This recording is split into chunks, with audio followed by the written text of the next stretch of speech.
मेरठ के सौरभ हत्याकांड यानी मुस्कान जैसी दरिंदगी अब यूपी के संभल में हुई है। यहाँ भी पत्नी ने प्रेमी के साथ मिलकर पति को मौत के घाट उतारने के बाद उसके शव के टुकड़े कर दिए। इन टुकड़ों को पॉलीथिन में भरकर अलग अलग जगहों पर फेंका गया। पत्नी ने कबूला सोते वक्त की हत्या। पुलिस सूत्रों के मुताबिक महिला ने पूछताछ में बताया है कि 18 नवंबर की रात अपने दोनों प्रेमियों को घर बुलाकर सोते हुए पति की हत्या कर दी। इसके बाद शव को टुकड़ों में काटकर अलग अलग जगह फेंक दिया। पकड़े जाने के डर से 24 नवंबर को गुमशुदगी की रिपोर्ट दर्ज कराई। 10 साल की बेटी ने बताया, मम्मी पापा में अक्सर लड़ाई होती थी। घर पर 3 लोग आते थे, मेरे लिए चॉकलेट लाते थे। एक व्यक्ति कहता था कि बस कुछ महीने और फिर मैं ही तुम्हें रखूंगा, तुम्हारे पापा बीच से हट जाएंगे। मेरी माँ और जिसने भी पापा के साथ ये किया, सबको फांसी मिलनी चाहिए। संभल जिले का नाम भी इस शर्मनाक सूची में जुड़ गया। चंदौसी की रूबी ने प्रेम संबंधों के चलते अपने ही पति की हत्या कर शव को टुकड़ों में काटकर अलग अलग जगह ठिकाने लगा दिया। सोमवार को सर्दी भरी सुबह चंदौसी कोतवाली में जो दृश्य दिखा, उसने इस कहानी को और भी सहनभरा बना दिया। पति की हत्या के आरोप में पकड़ी गई रूबी के चेहरे पर न अफसोस था, न पछतावे की कोई रेखा। वह बिना किसी संकोच के खड़ी रही, मानो जो हुआ वह उसके लिए पहले से तय हो।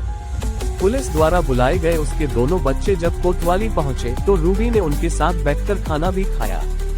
रूबी के परिवार वाले भी खुद को उससे अलग बताते नजर आए। उन्होंने भी रूबी के लिए साफ शब्दों में फांसी की मांग की।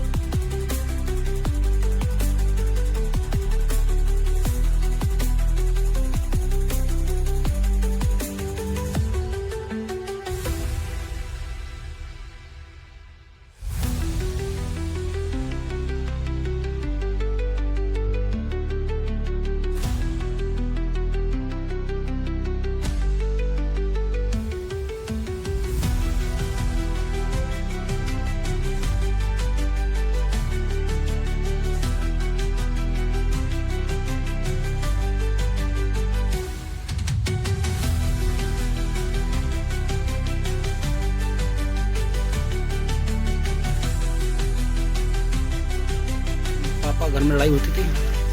कभी कभी होती थी। तो कौन कौन लोग आते थे? गौरव मामा, सर मामा और हमसे सौरभ जो है ना, जिसका नाम अभिषेक है, वो हमसे ये कहते थे कि बस कुछ महीने की बात और है, फिर मैं आपको पालूंगा, मैं ही आपको रखूंगा। फिर बीच में से थोड़ा पापा काटा हट जाएगा। तो क्या क्या लेकर आते थे घर में? घर में खाने के लिए ब्रांडेड खाना लाते थे और वो लाते थे चॉकलेट वगैरह। अब ये जो घटना हुई है आपके पिताजी के साथ में, तो इसमें आप क्या कार्रवाई चाहती हो? हम ये चाहते हैं कि जिसने भी ये करा है, 3 जने हैं ये, हमने सुना है। कौन कौन? अभिषेक और गौरव और रूबी कौन है अपनी? जी हाँ, मम्मी है। मैं ये चाहती हूँ जिसने भी मेरे पापा के साथ करा है उसे फांसी होनी चाहिए। तो बेटा जो है ये जो जिसने करा था, ये आप घर पर नहीं थे? नहीं। ये कांड हुआ था? नहीं, हम स्कूल में थे। तो जो है जिस तरीके से ये लोग आते थे घर में, तो आपने कभी कहा नहीं कि जो घर में क्यों आते हैं मम्मी है?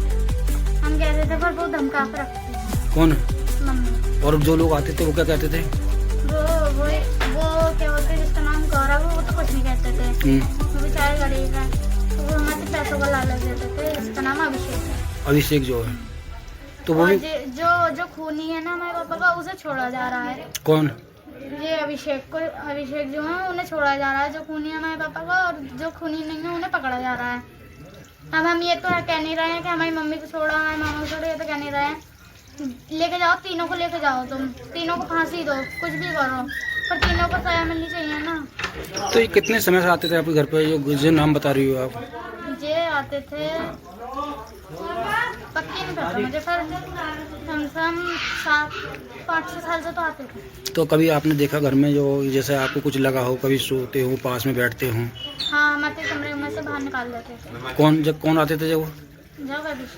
अभिषेक आते थे, कमरे से बाहर निकाल देते आपको? मैं कभी चीज के बहाने भेज देते थे। तो वो अकेले जाते थे? आपके पापा इस बारे में कुछ नहीं कहते थे? नहीं, पापा नहीं होते थे। पापा नहीं होते थे, तो आपके पापा के सामने कभी आते थे? नहीं, सामने आते थे। तो फिर किस तरह से बातें करते थे घर में? कोई कैसी बातें सुनी होंगी आपने कभी? नहीं। तो अभिषेक किस तरह की बात करता था? अभिषेक किस तरह की बात करता था घर में? आपसे क्या कहता था? वो मुझे नहीं पता। नहीं, आपने कहा था कि हमको पालने के लिए कह रहा था। हाँ, वो ये कह रहे थे कि कुछ कुछ महीनों की बात और है मेरे पाल को। सर एक कुछ दिन पहले आधा शरीर बॉडी पाई गई थी सड़ी गली अवस्था में। सर पूरा मामला क्या है, आज पुलिस ने किस तरह से खुलासा किया? जनपद संभल के थाना चंदौसी क्षेत्र में आज से करीबन एक महीना पहले 18/11 तारीख को 18 नवंबर को रूबी नाम की एक महिला ने गुमशुदगी दर्ज कराई थी और उस महिला के द्वारा बताया गया कि उसके पति है वो कहीं गायब हो गए हैं।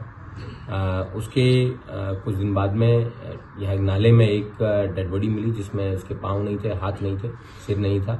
इस तरह की अधकटी जो डेड बॉडी है उसको पुलिस ने शव को कब्जे में लिया, उसका पोस्टमार्टम कराया, उसका डीएनए भी प्रिजर्व कराया उसका और फॉरेंसिकली उस बॉडी को पूरा एग्जामिन किया गया था। उस बॉडी पे राहुल नाम लिखा था।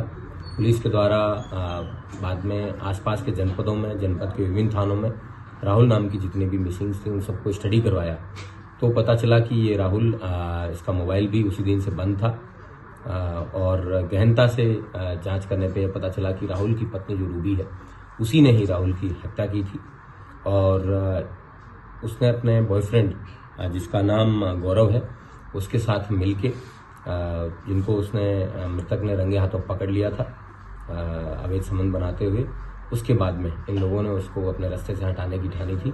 इन्होंने हथौड़ों से और लोहे के अन्य औजारों से वार करके उस व्यक्ति को मारा था। उसके बाद में ग्लैंडर्स लाके उस व्यक्ति को धड़ वगैरह वो काटा था। एक पार्ट को है उन्होंने नाले में फेंक दिया था और बाकी को उन्होंने राजघाट में जाके वहाँ पे प्रवाहित कर दिया था। इस प्रकार इन दोनों व्यक्तियों को जिनके नाम गौरव और रूबी, इन दोनों को गिरफ्तार करके आज जेल भेजा जा रहा है। इनके पास से जिस ग्राइंडर का यूज़ करके इन्होंने कटर से काटा था वो भी बरामद हुआ है और जिन हथौड़ों और इन चीज़ों से उन्होंने उसके सिर पे वार किए थे वो भी पुलिस को बरामद हुए हैं और पन्नी वगैरह जो इन्होंने चंदौसी की विभिन्न दुकानों से खरीदी थी उन सभी जगहों से सारे सबूत हैं वो पुख्ता करने के बाद में पुलिस के द्वारा ये कार्रवाई अमल में लाई जा रही है। उसके अलावा जो मृतक था उसकी भी डेड बॉडी के डीएनए भी लिए गए हैं ताकि इनके बच्चों से उस डीएनए को मैच करवा के प्रभावी पैरवी करके इसमें सजा दिलाने का प्रयास भी किया। सर किस तरह के बैग में जो बॉडी पाई गई? इन लोगों ने पॉलीथीन के बैग में जो आधा कटा धड़ है उसको फेंका था नाले के अंदर और ऐसी जगह पे भेजा था, रखा था सुनसान जगह पे जहाँ कोई सीसीटीवी कैमरे नहीं है। प्रॉपर रेकी करने के बाद में इन्होंने उस जगह पे डेड बॉडी को फेंका था। सर ये राहुल कहाँ का रहने वाला था? और जो राहुल की बेटी है उसका कहना है कि अभिषेक का भी नाम ले रही है कि उसने हत्या की है, क्या कुछ और इसमें खुलासा हो पाएगा? राहुल चुन्नी मोहल्ले का रहने वाला था। इसके पास ही में गौरव नाम का व्यक्ति रहता था जिसका रूबी से अवैध संबंध थे, जो राहुल की पत्नी है और इन अवैध संबंधों के प्रकाश में आने के बाद ही राहुल ने जब अपनी रूबी को और उसके अपनी पत्नी को जब डांटा तो उसके बाद में इन लोगों के द्वारा ये कृत्य। बाकी के जो पार्ट्स हैं बॉडी के क्या वो मिल पाए हैं? वो मिलने मुश्किल है क्योंकि वो उन्होंने नदी में प्रवाहित कर दिए थे, लेकिन इसकी डेड बॉडी से डीएनए प्रिजर्व किया गया है जिसको पुलिस के द्वारा जो है वेरीफाई करवाया जाएगा और ये मुकदमे को पुलिस ने ही पंजीकृत किया है ताकि इसमें प्रभावी पैरवी करके सजा दिलाई जा सके।